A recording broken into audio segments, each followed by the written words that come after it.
तू के कामों के तलाश बा।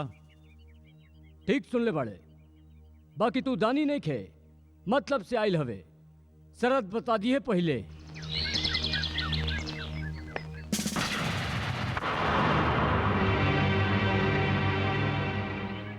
हमरी तस्वीर तोहरे पास? ई तो हर तस्वीर नहीं के गोविंदा, ई हमरे भाई गौतम की तस्वीर बा, जेके जगह पर हम तो के बिठावल चाहिला।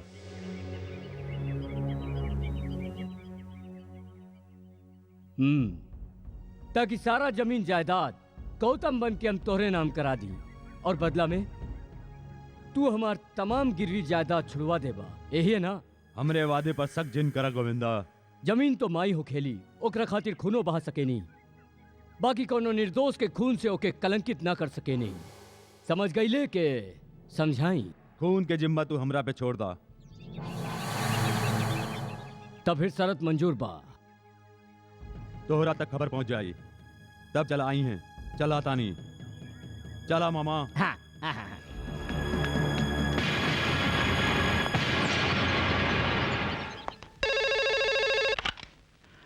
Hello, Gautam speaking. भैया हम सागर बोलो तानी। हाँ सागर बोला, कैसन हो? भैया वो दिन जो कुछ भइल ओकरा खातिर हम बहुत शर्मिंदा बानी। शर्मिंदा हवे तो समझ ले हमरी शिकायतों दूर हो गई। और सुनावा। भैया रउआ गांव आवे वाला रही, हम राउर के बेसब्री से इंतजार करत तानी। तू इंतजार कर रहल बाड़े और हम यहाँ बानी। एक्सट्रीमली सॉरी, हम काले आवतानी। बाय। अरे बहुत बखत हो गई। अरे रामू के बच्चा, तू गुलदस्ता के साथ पुरजोर तरीका से स्वागत करी है। जी मालिक। और मामा तू? अरे हम पहले दरवाजा खोल के स्वागत करब और फिर सीना से लगा ले हम। Very good. और हम अंदर इंतजार हाँ करब। ठीक बा, कोई हरज नहीं है।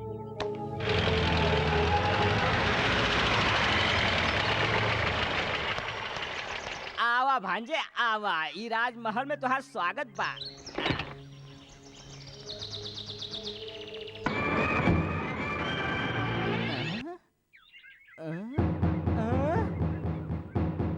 भांजे, ए भांजे, अरे सागर भांजे। आई मालिक।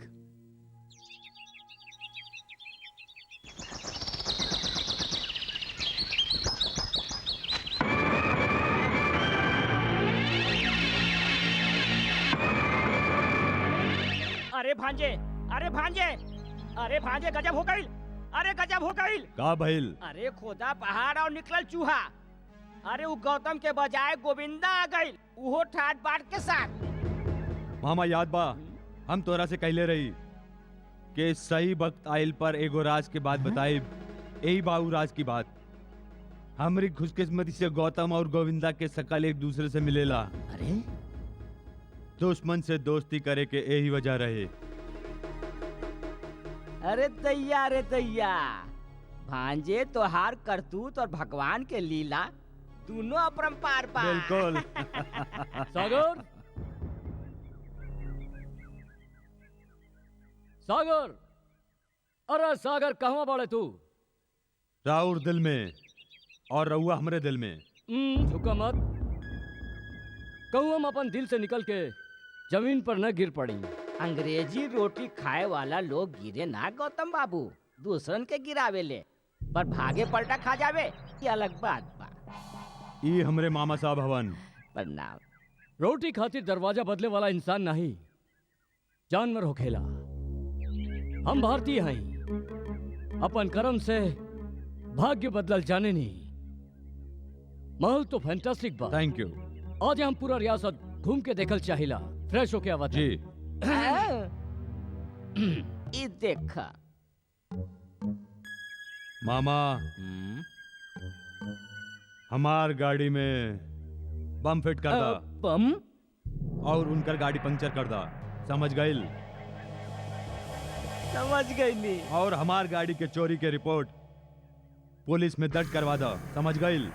अरे बिल्कुल समझ गई नी, बिल्कुल समझ गई नी। फाटे तो फाटे पर पोजीशन ना घटे।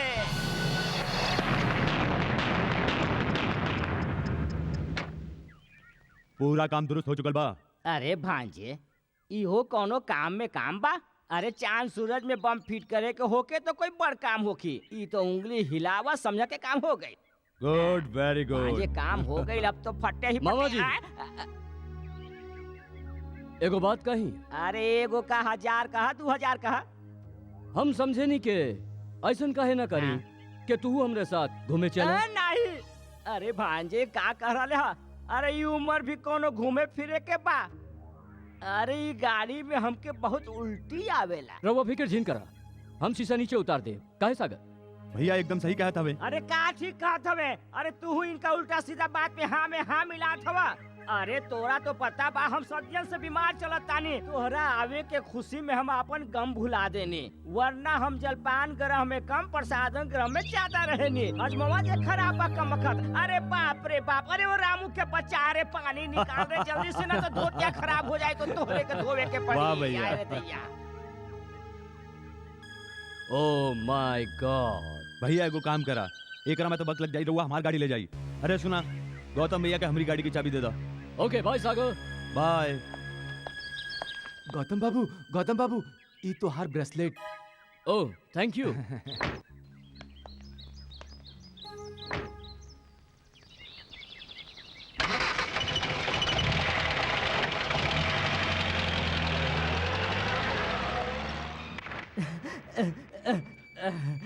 अरे भांजे गइल? गइल। तू कैसन भांजा हवा, बहुत भयानक खेल खेले ले। अरे ओकरे हाँ में हाँ मिलावत रहले। ऊ बगत कहे के ही पड़त रहे ना मामा जी। अरे का कहे पड़ल, हमार तो पुंगी बच जाई।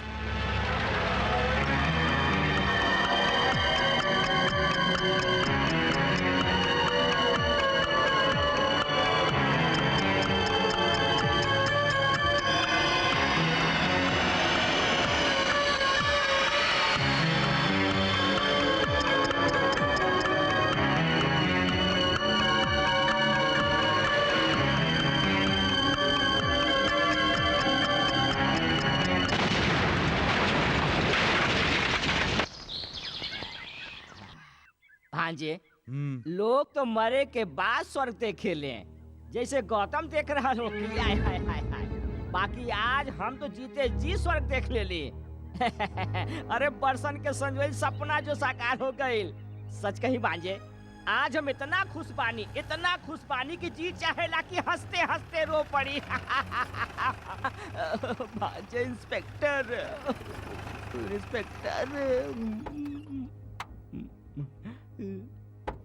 आई इंस्पेक्टर साहब। आफताब खान। सागर। आई। वैसे पुलिस वाले बुलावे के मोहताज नहीं हो खेले, फिर भी रहुआ हमरे अगुवाई कैनी, ओकरा खातिर बहुत बहुत शुक्रिया। शुक्रिया तो हम तोहार अदा कैल चाहिला इंस्पेक्टर, पर तू मौका द तब ना। ओहो, राउर इशारा चोरी भइल कार के तरफ बा। जी। वो मिल त गइल बा, पर चिथड़न में, और जो ओकरा पर सवार रहे अब तो ओके पहचानल भी मुश्किल बा। ई ब्रेसलेट के पहचाने नहीं आप? अरे ई तो बड़े मालिक गौतम साहब के हाँ। अरे रामू के बच्चे, जो अपन काम कर। गलती हो गई मालिक। इंस्पेक्टर साहब, गौतम हमारे बड़े भाई के नाम बा। हो सकेला ये ब्रेसलेट गाड़ी के साथ चोरी हो गई होगी। शायद में सोचे के बहुते गुंजाइश होकेला सागर साहब। तुझे रिपोर्ट लिखौले रहा, ओकरा में ई ब्रेसलेट के जिक्र ना रहे, या हो सकेला तोहार ध्यान नहीं रहल होगी। लेकिन गौतम साहब कहाँ बने? गौतम भैया तो शहर में रहेलन बाबूजी साथे। चाय बहुत बढ़िया रहल, हो सकेला हम दोबारा पिए आ जाई। You are welcome. हम चला तानी। भांजे ई गाउर पटांग कह के चल गई कि चाय इतना बढ़िया रहे कि दोबारा वापस चला लाई। भांजे ऐसन कुछ कर कि ये दोबारा वापस ना आए। इंस्पेक्टर से बहुत डर लागेला। मामा छुप के चोर आवेला और बहाने से पुलिस, और जे होशियार होखेला ओकर कोनो कुछ नहीं बिगाड़ सकेला। मामा हम ई जंग जीत चुकेला, अब ही जश्न जरूरी बा। हाय हाय हाय हाय भांजे, गटकोल काटलस भांजे गट। हैं? अरे कौन ससुरा बा? मामा अरे कावन अरे हो नहीं सकेला। भांजे, तू काहे उठा था? हम देखा था कौन ससुरा है। अरे कौन हवे रे कमबख्त, इतना रात के आगे लिए शेर के जगावे हैं?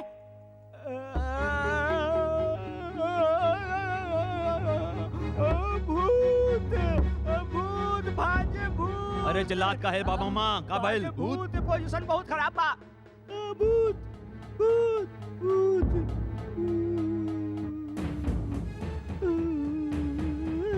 गौतम भूत भूत भूत गौतम के भूत। हैरान होकर तारा कि हम बच के आ गई नहीं।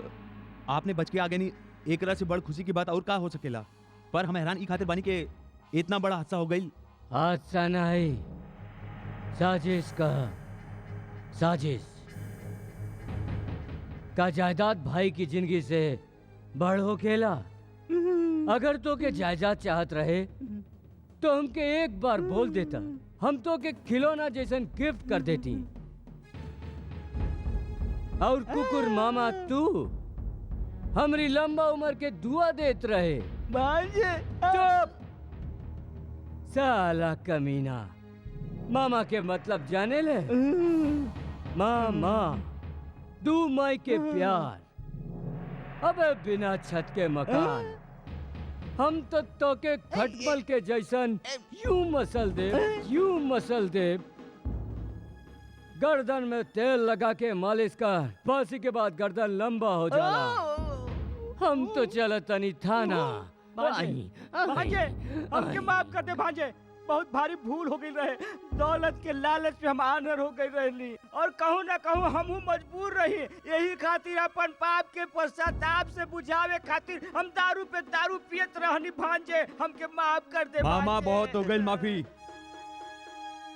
एक बार बच गई तक का बैल दोबारा कैसे बची? आपन मकसद खातिर था हम मौत के भी मौत दे सके। अरे नहीं नहीं नहीं नहीं सागर बाबू, ठहरी ठहरी। हाँ हम गौतम नहीं के गोविंदा बानी, हम तो एक्टिंग करत रही। एक्टिंग बाप कैसे रे लगल? बाप। अरे जो हम ठान लाई तो एक्टिंग में बढ़ बढ़ के छुट्टी कर दी। ये देखा समझ लो या के समझाई मामा। तोहार सत्यानाश हो गोविंदा के बच्चा। मारब घाय से कि गिर पे जाके वहाँ हमके कुकुर कहले, हमके कमीना कहले, बिना छत के मकान कह दिले, और यहाँ तकले की खटपट के तरह मसल दे। अरे हमार पवित्र हाथ के अपन पैरन से छुआ लीलस और पवित्र कर दिलस हमरे हाथ के। अब हाथ के धोवे के पड़ी। अरे रामू के बच्चा, अरे गंगा जल ला के दे रे हम Very good. हाथ के धोवे खातिर रे। भेष बदल जावे से ता भी मकसद नहीं बदले चाहिए। गोविंदा से गौतम बने खातिर कल तो के हमरे साथ शहर चले के पड़ी। कल नहीं सागर बाबू, परसों। कल तो हम रूपा से मिलब। कल चला के महबूबा के दुआ के बिना कोनो सफर सफल नहीं हो खेला। समझ ले के समझाई। रूपा चेतक के तोहरे पास छोड़ के जाता नहीं। एके हम तोहार निशानी समझ के रखब, बाकी तो 10-15 दिन खातिर गांव काहे जा रहल बाड़ा? बस बात ही कुछ ऐसन बा। माई बीमार बाड़ी का, या घर में कोनो मुसीबत आ गइल बा? रानी, दरअसल हमरी रानी माई बने वाली बिया। हाँ, जन्म जन्म के रिश्ता बा ओकरे साथ हमार। हाँ भाई, कुछ हो करी जहाँ भी रही, इस समय ऊ हमके अपन पास देखल चाहेली। ई चौथा बार माँ बन रहल बिया। अरे चौथा होके या पांचवा, बात तो जिंदगी और मौत के समस्या ना। ई खातिर हमके जाए के चाही कि ना? बोल रूपा। तो जाना, खड़ा खड़ा हमार मुंह का देखत बाड़ा। तू सबे परदेसी एक ही होखेला, कहल कुछ और करला कुछ और। अरे ए रूपा सुनता। हाथ छोड़ा हमार। कोनो और के मदद होके हमार हाथ ना पकड़ा, पाप लगी हमके। कौन और के मरद? अरे हम तो तोहार मरद बानी। अरे वो रानी तो हमार भैंसिया के नाम बा। सच? अरे झूठ बोली तो हमार मरल मुंह देखिए। ऐसन जिन कहा, अगर तोहके कुछ हो गई तो हमहू नहीं जी पाई। तू का समझेलू के हम जी पाई? पहले तो हम समझत रही कि तू हमरा से प्यार करेलू, पर अब जान गइल बानी कि तू दिल खोल के प्यार करेलू। यानी तू गांव ना जाइबा ना? जाए के तो पड़ी रूपा, लेकिन कोनो रानी खातिर नहीं, अपन काम खातिर। अपन ध्यान रखिया। सुना, ऐसे ही चल जाइबा?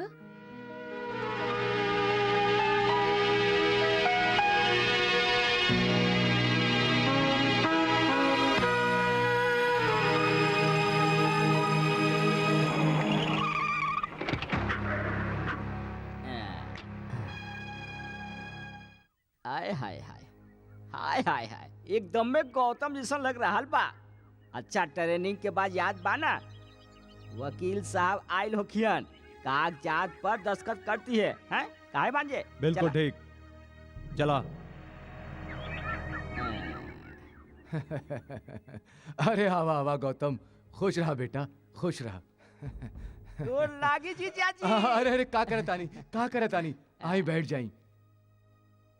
हाँ, सफर कैसन रहल? बाबूजी, जेकर साथे सागर होला ओकर सफर कबो खत्म ना होला, बल्कि हमेशा ऐसा लागेला कि सफर के शुरुआत भइल बा। अच्छा देखा बेटा, तोरा कहला पर हम वकील साहब के बुलाले बानी। कहीं राउर हम का सेवा करी? बाबूजी पहले रउआ ही बताई कि हम जो फैसला करब वो रउरा मान ले। हमके बिटुआ तोरा पे पूरा विश्वास बा। अरे बिल्कुल सही कहली जीजाजी, अपने बिल्कुल सही कहली।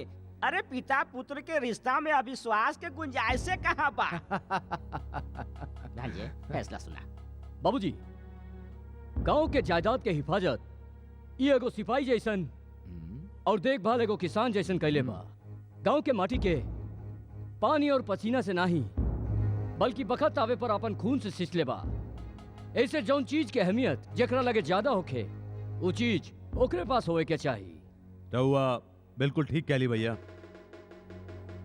वकील साहब, हम पूरा जायदाद एकर नाम करे खातिर रउआ के हिमा बुलवनी हा, पर सरपरस्ती के बदला एक जायदाद दे दिहल एकर प्यार के दौलत के तराजू में तौली। ई सरासर गलत बा। ऐसे हम फैसला कइल बानी कि हम लंदन वापस न जाके सागर के साथ रहब, ताकि ई अपने आप के कबो अकेला महसूस ना करे। वकील साहब, हम अब इरादा बदल दिले बानी। आई बाबूजी।